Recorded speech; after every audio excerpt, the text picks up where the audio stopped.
आप में से कितने लोग हैं जो बहुत एक्साइटेड हैं आज के सेशन को लेकर के? तो अब मैं जैसे ही आपको नाम बताऊंगा उनका, जो हमारे आज के गेस्ट हैं, तो आपका जो एक्साइटमेंट लेवल है वो और बढ़ जाएगा। ये बताने से पहले कि गेस्ट कौन है, मैं आपको थोड़ा सा बताता हूं YouTube के बारे में। YouTube में क्या है कि पूरे वर्ल्ड की अगर बात करी जाए तो करोड़ों चैनल्स हैं जो अलग अलग जॉनर्स में हैं, अलग अलग कैटेगरीज में हैं। उसमें से दो बड़ी कैटेगरीज हैं, मोटिवेशन और एजुकेशन। पूरे वर्ल्ड में जो वर्ल्ड का नंबर 1 मोटिवेशन चैनल है वो मेरा है, और जो वर्ल्ड का नंबर 1 एजुकेशन चैनल है किसी इंडिपेंडेंट क्रिएटर का, वो उनका है, जो कि हमारे गेस्ट हैं। उनके 17 मिलियन से ज्यादा सब्सक्राइबर्स हैं। Please give an energetic and warm welcome to the one and only Khan sir.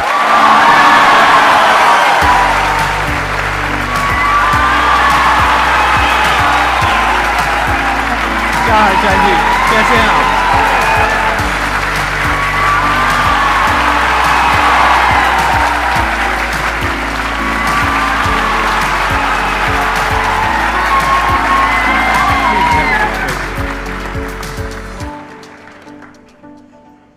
इससे पहले कि ऑडियंस आपसे कुछ पूछे या इंटरेक्ट करे, मेरे माइंड में एक क्वेश्चन है आपके लिए जी।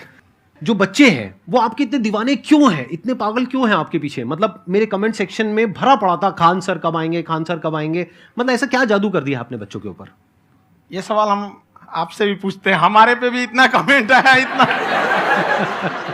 मेरे तो ऑफिस में लोग चले आए कि सर कब जा रहे हैं। अच्छा। क्योंकि हम लोग का तो एग्जैक्ट है, वही पढ़ाना है। हाँ। तो देखिए, हम लोग का मेन है कि बच्चों को जो जरूरत रहती है कि अगर लड़का पढ़ने आ रहा है ना, उसके मन में कोई डाउट ना रह जाए। हम उसको कहते हैं कि हम तुम्हें पढ़ा रहे हैं, दम है तो भूल के दिखाओ, याद करके नहीं।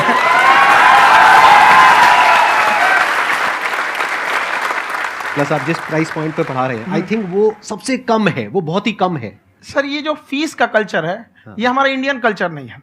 हमारा इंडियन कल्चर गुरु दक्षिणा है, उस हिसाब से वो सही है। ऑक्सीजन जैसे जिंदगी के लिए जरूरी है, वैसे एजुकेशन जरूरी है। कोई ये नहीं कह सकता है कि पैसे की वजह से वो खान सर के यहां से लौट गया। क्या बात है।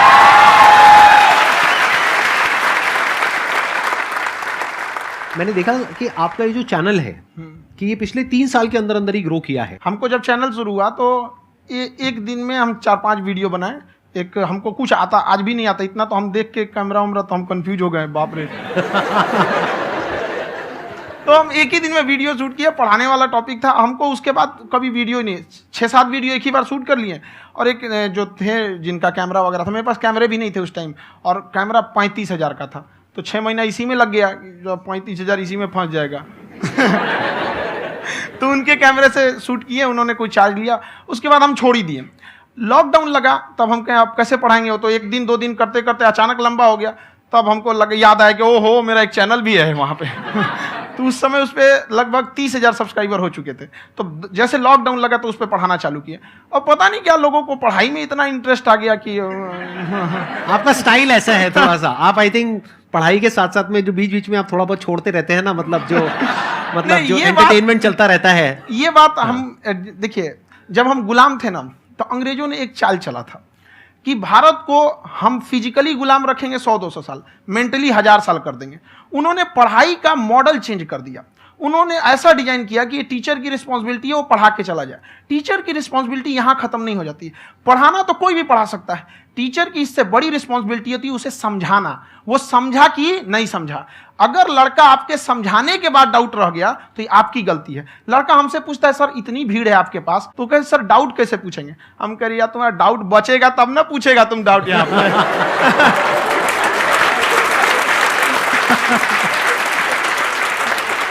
कॉन्फिडेंस नेक्स्ट लेवल है खान सर का, मानना पड़ेगा। और शायद यही वजह है इनकी जो ग्रोथ है उसका।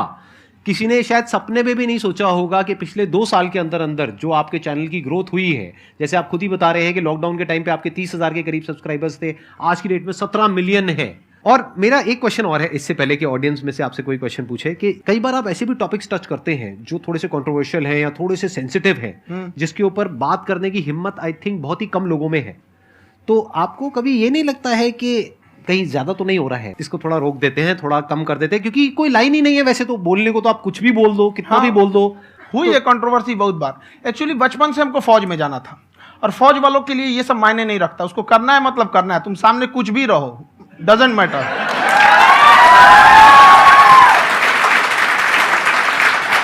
और मैंने YouTube पे देखा कुछ वीडियोस में कि आपका जो इंस्टीट्यूट है वहां पर आज से कुछ साल पहले कुछ बम गिरे थे। हाँ, कुछ गिरे थे, कुछ तो बहुत सॉलिड जगह गिरा था, फटा नहीं वो। मतलब आपके आसपास। हाँ, बम को भी पता है कि टीचर की इज्जत किया जाता है।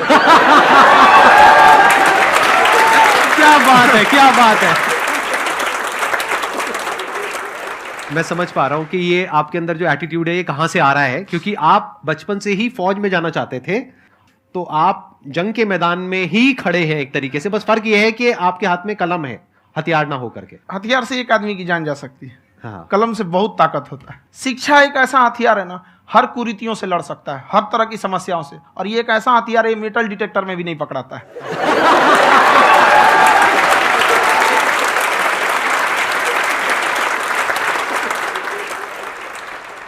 मेरा क्वेश्चन ये है कि अभी प्राइवेट ऑर्गेनाइजेशंस में पीटने का, पनिशमेंट का ये सिस्टम जो है खत्म हो गया है। हम आपके वीडियो में देखे हैं सर कि आप एक बड़ा सा रोल रखे रहते हैं, पुलिस वाला लाठी है वो, पुलिस वाला लाठी है, और स्टेज पे बुला के बच्चों को उसी से धुनाई शुरू कर देते हैं मस्त एकदम से, है ना। तो सर मतलब कि बच्चे मतलब कि डरते नहीं हैं आपसे, और इस तरीके से कैसे कनेक्टेड हैं आपसे, है ना। और एक और क्वेश्चन सर, यूपीएससी का जो आप अपना बैच स्टार्ट करने वाले हैं, ठीक है, उसके बारे में बताइए सर, क्योंकि मुझे मतलब कुछ इशू करना है सर, ठीक है। और संदीप सर को देख लिए, मेरा तो वैसे ही हो जाना है।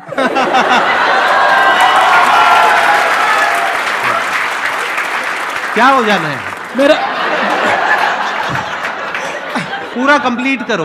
I'll be an IAS officer next year because I have seen you, sir. My day is like complete, sir. All the best. Thank you so much, sir. Thank you. पूरा बोला करो। Thank you. देखिए, लड़कों को जहां तक पीटने की बात है, जब पढ़ाने की बात आएगी तो उसको हम पूरे बेहतरीन ढंग से पढ़ाएंगे। लेकिन जब सजा देने की बात आएगी ना, तो वो भी बेहतरीन ढंग से होगा। ऐसा थोड़ी होगा कि बस एक ही चीज बेहतरीन ढंग से होगा। और डर का होना बहुत जरूरी है। ये डर भी अपने आप में एक मोटिवेशन है, क्योंकि जब आपके अंदर एक थोड़ा सा डर रहे ना, तो डर के भागिए मत। एक ऐसा डर जिसको आप लगे कि नहीं नहीं थोड़ा सा और करने की जरूरत है, फिर तो ये हम इसको क्रॉस कर जाएंगे यहाँ पर। तो लड़कों के अंदर ये डर बनाना भी जरूरी रहता है। और रही बात यूपीएससी वाले की, जो आपने बोला, बहुत सारे लड़के वेट कर रहे हैं यूपीएससी की, क्योंकि 2-2.5 लाख फीस सारे लोग एफोर्ड नहीं कर सकते। और हमारा वही रहता है, हम तो ज्यादातर हमारे स्टूडेंट देखेंगे तो किसी के रिक्शा वाला, सब्जी वाला, यही लोग, इनको तो 2.5 लाख रुपया, इनके पास पूरी संपत्ति नहीं होती है, फीस कहाँ से भरेंगे वहां पे, उसके बाद रहेंगे कहाँ से। तो ऑल ओवर इंडिया से, कश्मीर से कन्याकुमारी तक, गरीब से गरीब भी लड़का उसको पढ़ सकता है। यही कुछ 1000 रुपये मंथली, 12-14 हजार साल का पड़ेगा, खत्म हो जाएगा इतना में।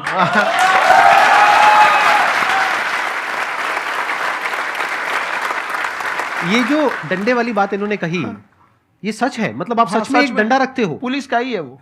और मारते हो? हाँ, कि मतलब अगर कोई लड़की छेड़ता है या ऐसा कोई भी उल्टा पुल्टा काम पढ़ाई करता लिखाई है, कुछ भी गलती करेंगे तो पिटाएंगे वो यहाँ पे, कैमरे पे, ऑन कैमरा, जैसा भी रहे, कुछ भी पिटाना तो उनको फिक्स है।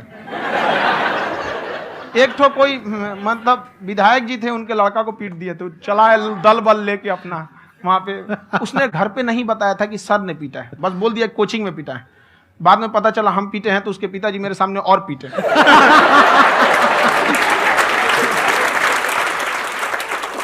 सर आपका सबसे बड़ा डर क्या है, आप दोनों का?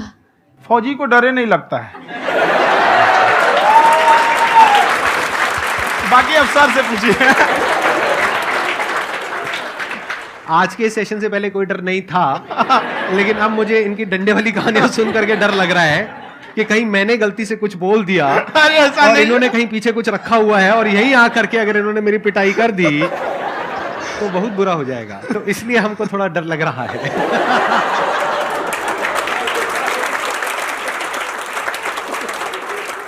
आपकी डेली कितने घंटे क्लासेस होती हैं? 6-7 घंटे। अभी भी खुद ही करते हो आप? हाँ, हमारे स्टाफ परेशान रहते हैं। हम 1:30-2 बजे सोते हैं, सुबह 6 बजे उठ जाते हैं, परेशान रहते हैं। यार इतना क्यों करते हो, है ना? कभी तो उनको भी साथ साथ लगना पड़ता है ना? उनको साथ साथ लगना पड़ता है। हम जग गए तो कोई सोया थोड़ी रहेगा, परेशान रहते, दिन में सोते ही नहीं है बेचारा, कहीं कहीं जाके सोते रहता है। तो हम सीट बांध दिए कि भाई तुम इस समय सो जाना, तुम इधर सो जाना। आपकी शादी हो गई या नहीं हुई अभी? मेरी खुशहाली देख के आप आइडिया लगा सकते हैं।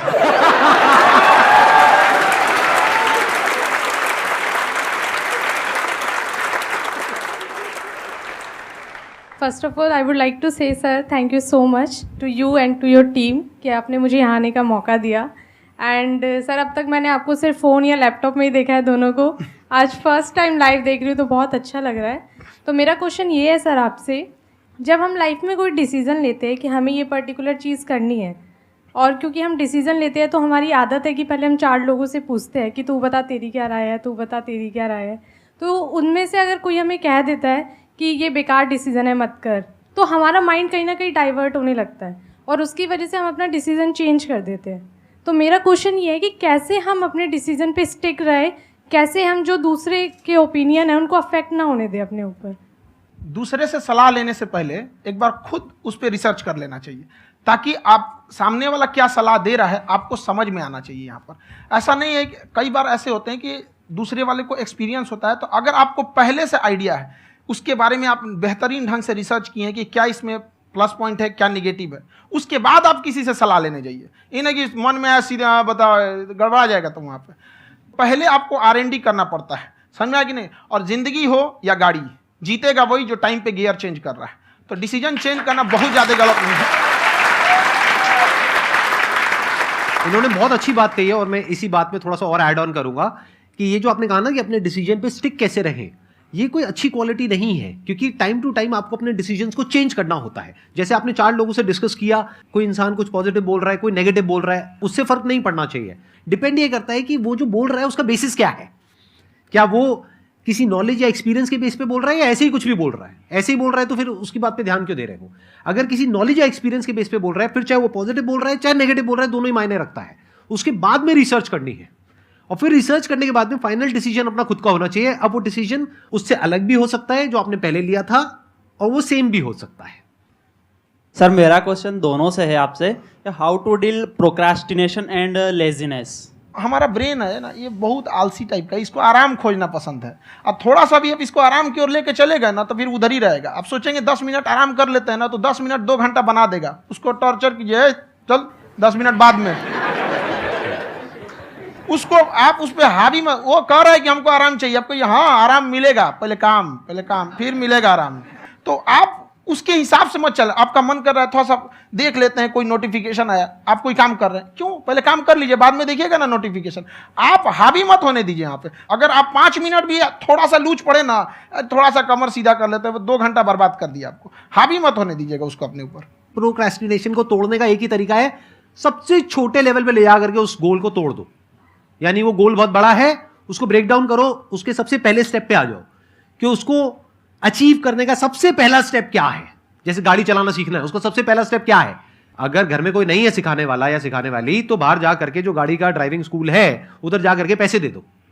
अब फंस गए ना तो फंसा दो अपने आप को। दिमाग ये लगाओ कि अपने आप को कैसे फंसाया जाए। जब हम फंस जाते हैं ना तो फिर हमको वो काम करना ही पड़ता है। Then there is no looking back. जब तक आप सोच रहे हो तब तक सोच रहे हो, उसको बोलते हैं पैरालिसिस ऑफ एनालिसिस, कि आप सोचते चले जा रहे हो अपने माइंड में, मैं ये करूंगा वो करूंगा वो करूंगा वो करूंगा, और प्रोक्रेस्टिनेट हो रहा है, वो चीज टलती चली जा रही है। तो उसको छोटे से छोटे लेवल पे ब्रेक डाउन करके उसको कर दो, दैट इज नंबर 1। और जैसे ही करना शुरू करते हो, कोशिश करो कि उसको जब तक कि आप सही से नहीं कर लेते हो उसको छोड़ना नहीं है, तो आपकी लेजीनेस भी खत्म हो जाएगी। कई लोगों को तो हमने देखा जो सप्ताह में कुछ भी नहीं करता, वो भी संडे को आराम कर रहा है।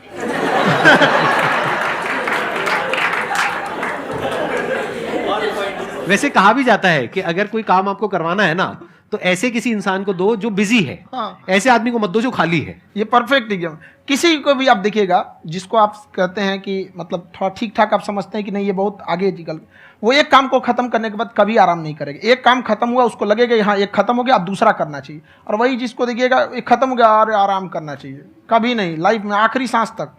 सर यहाँ पे सब हिंदी में पूछते हैं, इंग्लिश में पूछते हैं, मैं भोजपुरी में पूछूं? जौन भाषा ठीक लगे तोने में पूछ दो। हाँ सर।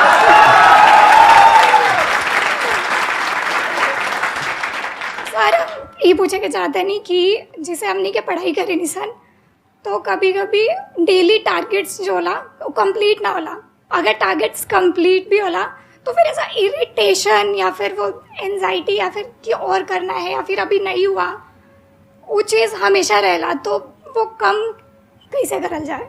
देखिए टारगेट्स को ना हम लोग को एक अपने हिसाब से पहले फिट करना चाहिए। ऐसा नहीं कि दूसरे किसी इंसान को देख के हम टारगेट फिट कर ले। कोई लड़का 8 घंटा पढ़ रहा है, कोई पहली बार अभी पढ़ना ही चालू किया, उसको देख के 8 घंटा पढ़ेगा तो पढ़ाई छोड़ देगा। तो आप अपनी क्षमता के हिसाब से देखिए कि आप कितना पढ़ सकते हैं। अगर आपने एक घंटे को बना लिया कि हम 1 घंटा पढ़ सकते हैं, अगले 1 हफ्ते तक उसको सस्टेन रखिए। जिम में कैसे करते हैं लोग, पहले दिन उठा लीजिएगा 1 कुंटल तो हार्ट अटैक हो जाएगा। तो वो धीरे धीरे टारगेट सेट कीजिए और अपनी क्षमता को भी देखिए। हर इंसान की क्षमता अलग है। कंगारू को देख के हाथी छलांग मारेगा, पैर तोड़ के बैठ जाएगा।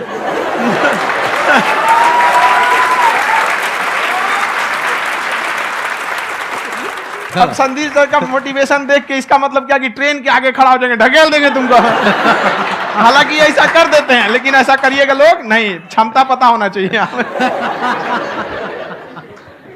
आपके अंदर एंजाइटी हो रही है कि मैंने कर तो लिया है। आप ये नहीं कह रहे कि मैंने कुछ भी नहीं किया है फिर मेरे को एंजाइटी हो रही है। आप ये कह रहे हो मैंने काफी कुछ कर लिया है फिर भी एंजाइटी हो रही है कि कहीं कुछ छूट तो नहीं गया है। तो बेसिकली आपको ये देखना है कि अगर आपके अंदर ये एंजाइटी हो रही है, that means you are a very good student. आप एक अच्छे स्टूडेंट हो।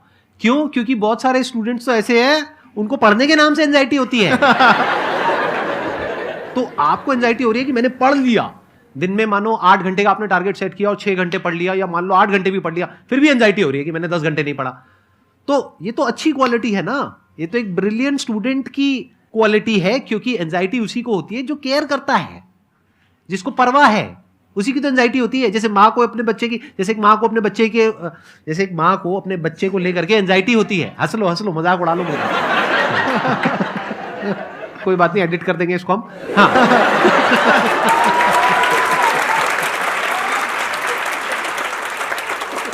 जैसे एक माँ है, उसको अपने बच्चे को लेकर के एंजाइटी होती है, थोड़ी सी भी तबीयत खराब हो जाए उसको एंजाइटी होती है, चाहे बच्चा ठीक भी है, डॉक्टर को नहीं होती है। क्यों? क्योंकि माँ को उस बच्चे से प्यार है। तो दैट मीन्स कि आप अपनी पढ़ाई को लेकर के सीरियस हो, इस वजह से आपके अंदर एंजाइटी हो रही है, विच इज नॉर्मल। जहां पर प्यार मोहब्बत होती है वहां पर थोड़ी बहुत एंजाइटी तो होती ही है ना। समझ रहे हो ना मैं क्या कहना चाह रहा हूं? आप लोग समझ रहे हो ना मैं कहां जा रहा हूं? जब वो किसी और से बात करती है तो एंजाइटी होती है ना।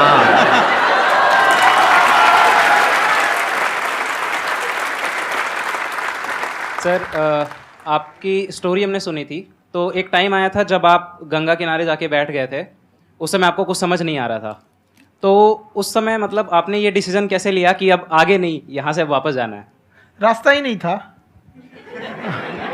घर जाने के लिए एटलीस्ट 90 रुपए चाहिए थे, जेब में 40 रुपए थे। कैसे घर जाते हैं? और हम गंगा के किनारे चुपचाप बैठे बैठे हम कहें कि अब बहुत टेंशन हो गया, अब घर जाना चाहिए। रूम पे, तो किराए के रूम पे ही आदमी सारे लोग रहते। गए वहाँ पे तो रूम लॉक हो गया था। तुम खटखटाए तो ऊपर से गुस्सा से बोले जो ऑनर थे, क्या टाइम हो गया है? तुम कहे 9-10 बज रहा होगा। घड़ी देखिए तो 2 बज रहा था रात का, 2-2:30 बज गया था वहाँ। टेंशन में आप तो होता है, कई बार ऐसा समय आएगा कि लगेगा जैसे अब कुछ नहीं हो सकता है। तो इससे घबराना नहीं है। कभी कभी गुच्छे की आखिरी चाबी भी ताला खोल देती है। जो बातें आपने बताई कि घर में प्रॉब्लम्स ये तो बहुत लोगों ने फेस करी वहां पर। आप अकेले नहीं है, बहुत लोगों ने ये प्रॉब्लम्स फेस करी, बहुत तरह की प्रॉब्लम्स देखी, बहुत तरह की स्ट्रगल्स देखी, लेकिन वो सब इतने कामयाब नहीं हो पाए जितने कि आप हुए। तो आपके अंदर ऐसा कुछ ना कुछ है जो औरों के अंदर नहीं है। तो वो मैं जानना चाह रहा हूं कि वो ऐसा क्या था जहां से कि आपका दिमाग यहां तक सोच पा रहा है कि मैं पूरे इंडिया में इतने बड़े लेवल का चेंज लेकर के आ सकता हूं, एजुकेशन फील्ड में रेवोल्यूशन लेकर के आ सकता हूं। ये सोचना ही बहुत लोगों के बस का नहीं है। मेरी एक खुद की थिंकिंग, अगर हमको कोई 100 रुपए किसी काम के लिए दिया, हम सबसे यही कहते हैं, तो हम कोशिश करते हैं उसे 200 का रिटर्न दे। अगर कोई हमसे 200 रुपया फीस दे रहा है, 250 दे रहा है, तो हम उसको ये कोशिश करते हैं कि तुम्हें ऐसा लगे कि नहीं भैया हमने 10-20 हज़ार का पढ़ लिया यहाँ पर। वो ईमानदारी से कभी कमी नहीं। और हमेशा अगर हम प्रॉमिस एक्स का करते हैं तो डिलीवर 4x करना चाहते हैं। ध्यान से सुनना और ध्यान से समझना इस फर्क को। अगर आप समझ पाए तो बहुत आगे जाओगे लाइफ में। एक वो होते हैं जो ये सोचते हैं कि हमें सब कुछ मिल जाए, हमें कुछ भी करना ना पड़े। दूसरी कैटेगरी होती है लोगों की जिनको जितना मिलता है उसमें भी चोरी चकारी करते हैं या कोशिश करते हैं कि उससे कम दे सामने वाले को जितना कि हमें मिल रहा है।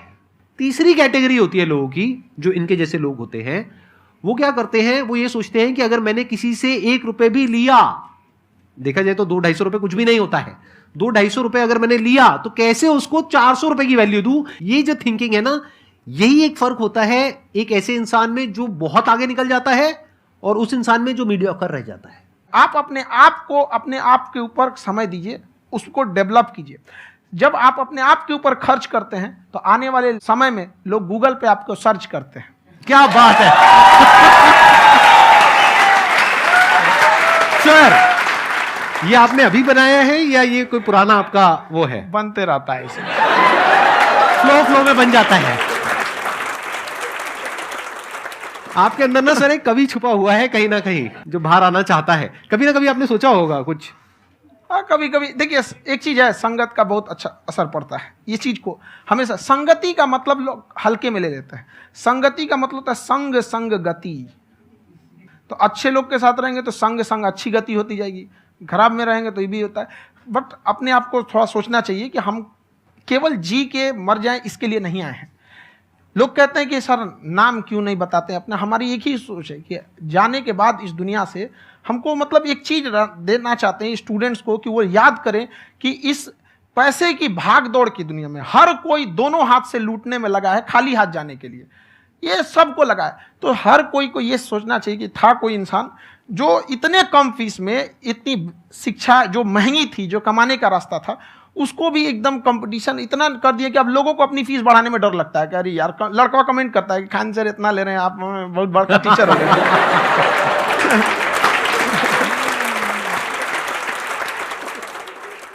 खान सर की एक क्लिप है, ये समय और समझदारी में बहुत फ़र्क होता है।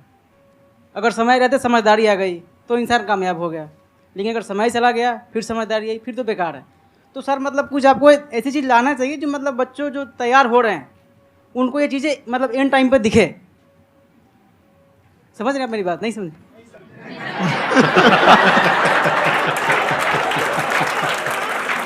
यही होता है सर, सर का मोटिवेशन ज्यादा हो जाता है।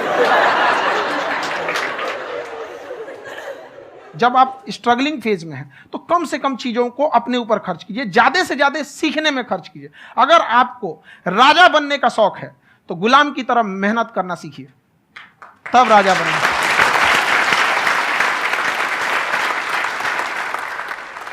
ये दुख, ये दर्द, ये सब तेरे अंदर है। तू अपने बनाए इस पिंजड़े से बाहर निकल के देख, तू अपने आप में एक सिकंदर है।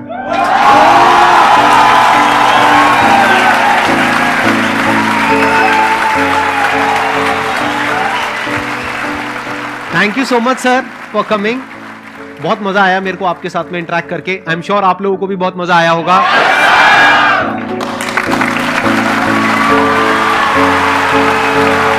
Thank you so much.